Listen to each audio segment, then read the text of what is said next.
Moja miongoni mwa sini ambazo ziliwahuzunisha sana wafuatiliaji wa Kombolela msimu ule wa kwanza ni sini hii hapa ya Bi Kikala akiwa anafariki. Aisee, kwa watazamaji wa Kombolela hii ilikuwa ni sini ngumu sana kuiangalia. Binafsi yangu ni kipande ambacho kilinitoa sana machozi.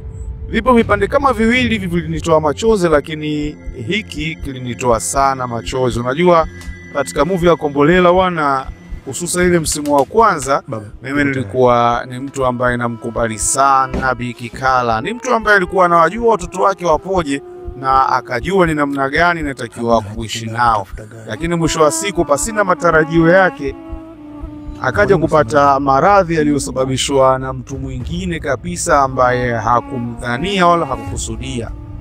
Watu wengi tulizani kwamba Bi Kikala hata ikitokea amekufa katika movie hii ya Kombolela, basi mtu ambaye au watu ambao watakuwa wamehusika na kifo chake watakuwa ni watoto wake. Lakini katika hali isiyokuwa ya kawaida bwana, aliyekuja kusababisha au aliyekuja kupelekea Bi Kikala kufa katika hali kama hii hapa ya kuparalyze ni mume wake, mwanaume ambaye amempenda kwa uhai wake wote.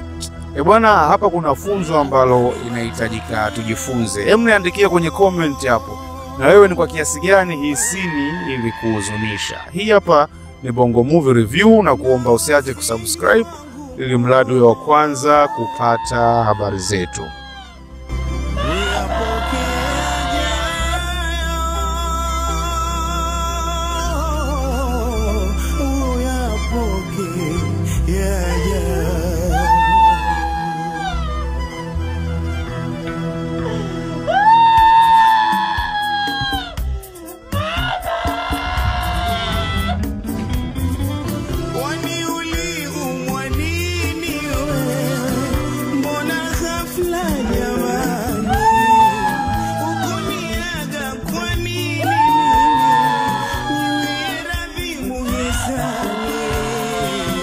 Kama nilikukosea, wallahi mimi sijatima.